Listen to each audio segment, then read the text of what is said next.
مولاي عبد الله بالرباط. لحظات وتوطى ضربة البداية مباراة المغرب غينيا في أول خطوة بحثا عن الحضور الأولمبي وبحثا عن أول لقب في كأس إفريقيا لأقل من 23 سنة.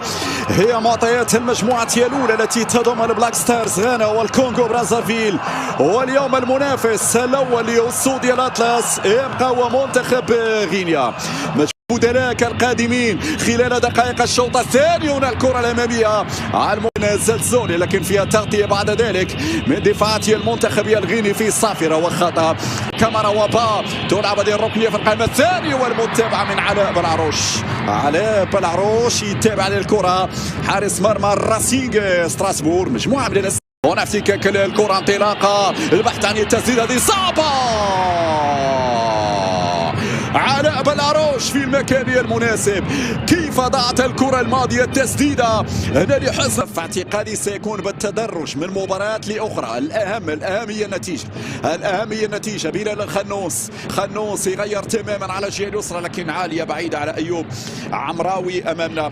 هي تمشي لألكالي مومو سيسي. ألكالي قام بالمراوغة في خطأ قبل ذلك، وبالتالي ضربة حرة لفائدة المنتخب المغربي بعد غياب منذ 2008 يفوز باللقب الدوري. هنا العرضية المتابعة من علاء بالعروش.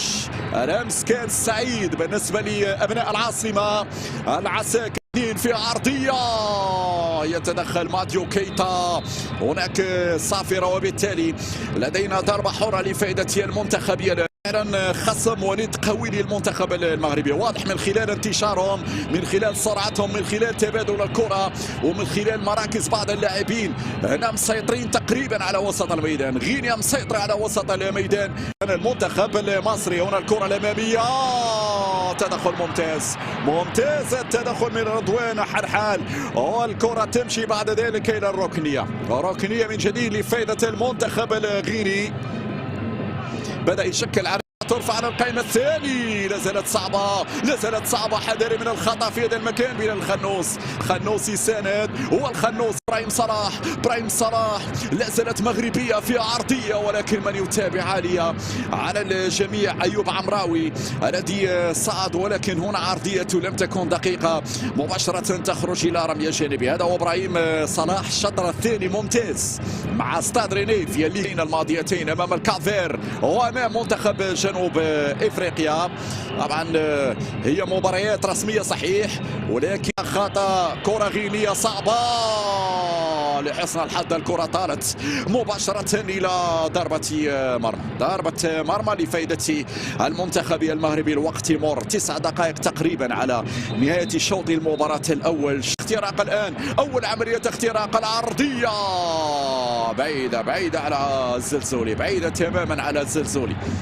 أول عملية اختراق لمنطقة جزاء بعد تقريبا غالين بوشواري. عندك الزلزولي، لم تكن دقيقة هذه التمريرة، لم تكن في الدقة المطلوبة. يا القاسيمي يتقدم، في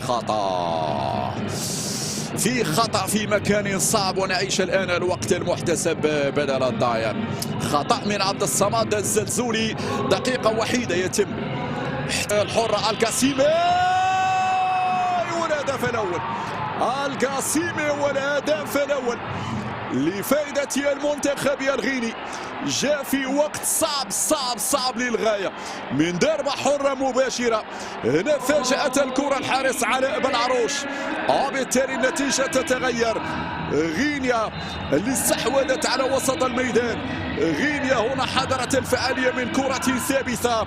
يتمكن إذا المنتخب الغيني من تسجيل عن طريق هذه صعبة من الجهة اليمنى.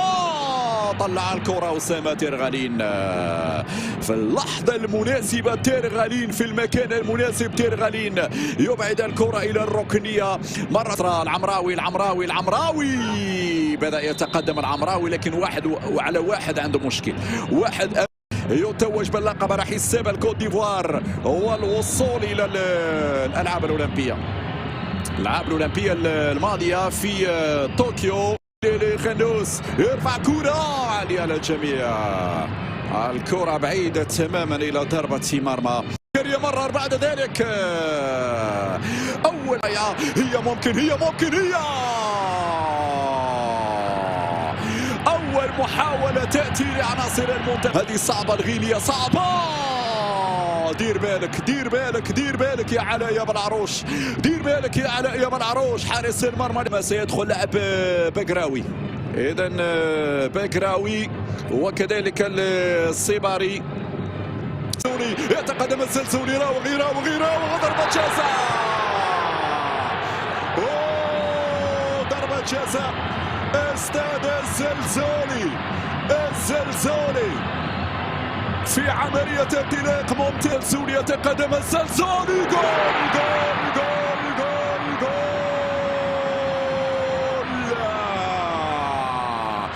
الزلزولي زلزل الشباك الغينية. الشباك الغينية 1-1.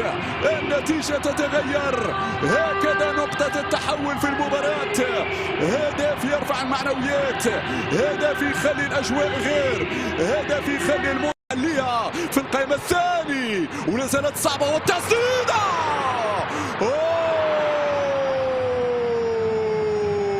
والثاني كان قريب، والثاني كان قريب.